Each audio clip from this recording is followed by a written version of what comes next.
Oh my! Was it your bag? I thought it was garbage.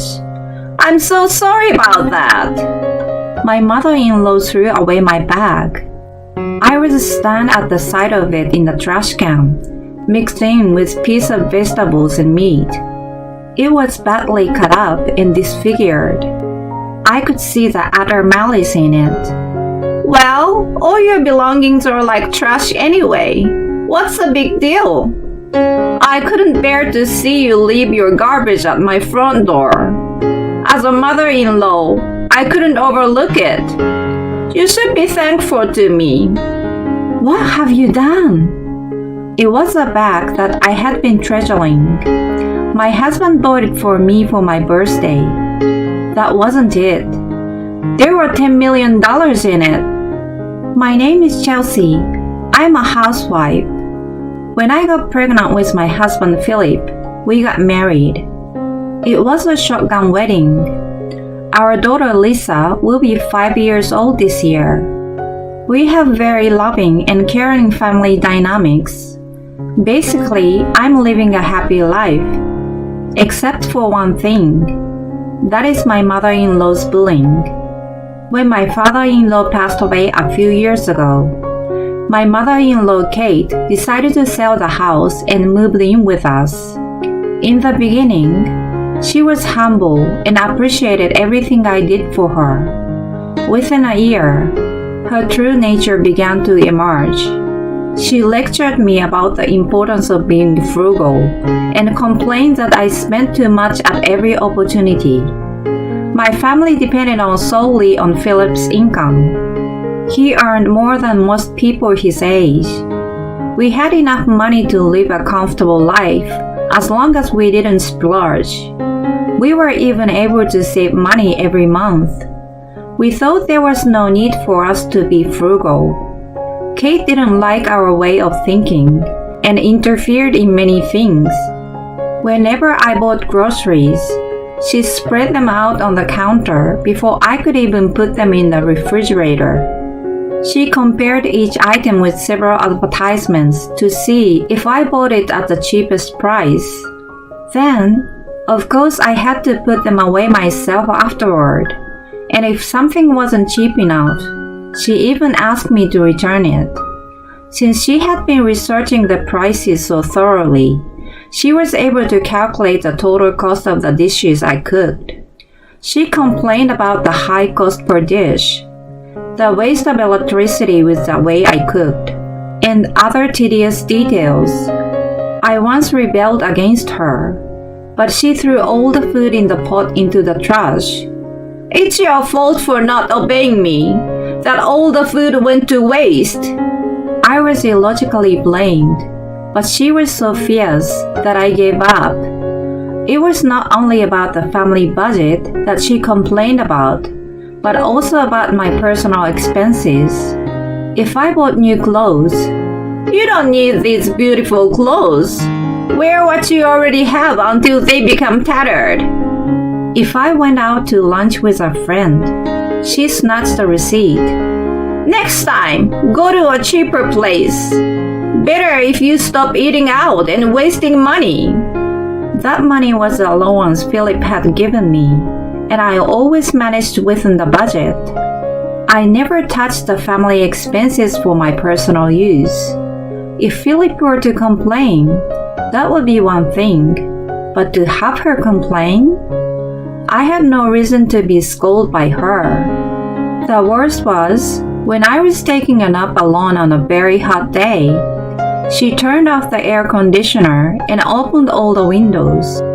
I woke up from the heat and was upset, thinking that it would have been ridiculous to get heat stroke from it. I asked her why she did what she did. "It's obvious, isn't it? You think electricity for you is a waste. When I was your age, we only had a fan." Who cared about the old days? I complained to Philip, but she always put on a good face in front of him and Lisa. He had the impression that she was worse at spending money than saving it. He warned her softly, but he didn't believe me much. She did have a habit of spending money. Contrary to what she always lectured me, she did not practice the same at all. Philip bought her a smartphone when she moved in with us. Until then, she only had a landline. She was excited to have the new phone and quickly mastered its use. She not only shopped her own stuff online, but also bought toys and clothes for her beloved granddaughter. I felt that giving Lisa everything was not good for her. But the problem was that Kate spent more than she could afford. She had a pension, and on top of that, she received an allowance from Philip just like me. She spent them without thinking twice and asked him to cover the excess. He wasn't able to dispute the charges when they were used for his daughter and reluctantly paid. Well, I've told you all the negative things, but life itself wasn't all that bad. Kate was head over heels for my daughter and took good care of her. I was able to leave her at home and went out without worries.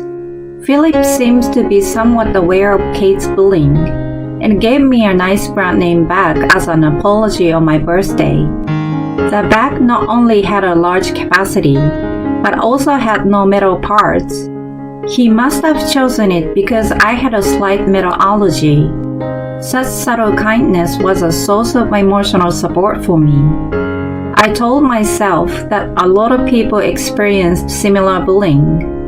I was willing to put up with it a little, but there was a limit to my patience.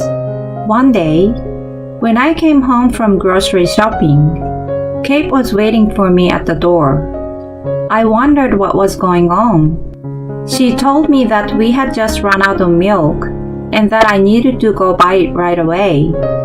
I had just come home and was tired. I thought that not having milk wasn't a big deal anyway. Can I do it tomorrow? Her face turned red at my question. What are you talking about? I'm telling you to buy it now because it's on sale only today. Don't you even get that? Stop complaining and go run. She wouldn't have backed down even if I tried to reason with her. So I had no choice but to go back out. Everything I bought earlier was okay to leave there. I didn't buy anything that needed to be refrigerated right away. She was going to check them one by one anyway, so there was no need to put them away. I grabbed my bag and opened the front door. Wait a minute! I was about to leave when she stopped me. I thought she would tell me to tidy up first, but it was something else. You don't need to carry such a heavy bag just to go buy some milk, do you? You'll just get tired. Leave it behind. The bag that Philip gave me was so convenient that I used it regularly. Because of that, I left all kinds of things in it, and it was indeed getting heavy. I wondered if she was showing a little care for me. I was a little skeptical, but I did as I was told and left my bag behind. The milk on special sale was not yet sold out, and I bought some. On the way back, I thought that buying things we didn't need was a waste of money. When I returned, all the groceries that had been scattered earlier had been cleaned away. The only people in the house were Kate and Lisa. Since a 5-year-old couldn't clean up everything, it was inevitable that Kate had done it. I thought it was unusual. I needed to check my phone, which I had left in my bag. My bag was missing. Kate must have taken it inside. I looked around and found the contents of my bag scattered all over the dining table. I guess that Kate might have overturned the bag because it was too heavy for her. It was still missing though. As I was looking around to see if she had put it on the floor, Kate appeared from her room. I put away the groceries you left at the entrance. I'm in a good mood today. You should thank me. Thank you. I was about to ask her where my bag was, but she mentioned something strange. I also got rid of the kitchen garbage that was left with the groceries. I'm really ashamed that I have a daughter-in-law who can't even clean up after herself. I didn't want a mother-in-law like you. I muttered in my mind while I focused on the word garbage. There was no way I would have left such a thing at the entrance. We did have a trash can for food scraps just outside of the kitchen door. No matter what, I couldn't have left it at the front door. I opened the lid of the can to see what she was talking about. Even luxury brand goods are no better than food scraps if a woman like you has them in her possession. As a mother-in-law, I can't leave food scraps at the entrance. That's why I made sure to put it in the trash can. I found my cut-up bag mixed with scraps of vegetables, meat, and last night's leftovers. What a mess she had made. I knocked over the can and scattered the contents out. Then I tried my best to remove the pieces of my bag that had been chopped up. She grinned and looked down at me. Oh, that's just pathetic, going through the garbage. I told you to save money, but I didn't tell you to go that far. I'm sure Philip would be disgusted to see his wife like this. I glared at her. There were 10 million in that bag. She flinched a little, but she shook her head and denied my statement. Liar! There is no way that bag contains that much money. Besides, even if it did, your wallet is on the table. I ignored her fussing and kept going through the garbage to find the pieces of the bag and the scattered pieces of paper. The 10 million was a homemade check given to me by Lisa. She had seen Kate scolding me to save money and thought that if I became rich, I wasn't going to be bullied. She gave it to me on my birthday. I kept it in my bag along with a birthday card as lucky charms. I was able to retrieve a few pieces of the card, but it was cut into tiny pieces with great care. I was hoping to somehow put them back together, but they were soaked in water from the garbage. There was nothing I could do. I was so desperate that I didn't notice Lisa standing behind me. I turned around and kept apologizing to her. I'm so sorry. The birthday card and the check you gave me are gone. I was so happy when you gave them to me. You worked hard to make them. Hearing me, Kate finally understood the situation. She regained her composure, feeling relief that she had not thrown away the actual money. Poor Lisa, your mommy is the worst. She easily disregards gifts from her daughter. Leave the bad mommy alone and let's play with Nana. She took the opportunity to make me look like the bad guy. The true culprit was right in front of our eyes. I could have just said so, but the guilt and the fact that I didn't take good care of them made my mouth clamp shut. Then Lisa, who was standing in front of me, spoke up. I saw you, Nana. I know Nana cut Mommy's back with the scissors. While I was out to buy milk, she witnessed everything. Not realizing, Kate must have been joyfully cutting up the bag. Kate was visibly unsettled and was about to excuse herself, but Lisa shouted first. I hate you, Nana! She cried out loud, throwing the toys Kate had bought. The word hate must have stabbed Kate so deeply that she collapsed to her knees. I too, exposed with emotions that had been holding back and wailed like a child. Philip returned to such a scene. He freaked out and ran up to us. Then I explained what had happened. He saw the pieces of the bag and Lisa's present all messed up and finally understood the extent of Kate's bullying. I didn't realize that you have been through more than I could ever imagine. I'm sorry. After he apologized to me, he condemned Kate and demanded to tell him everything she had done.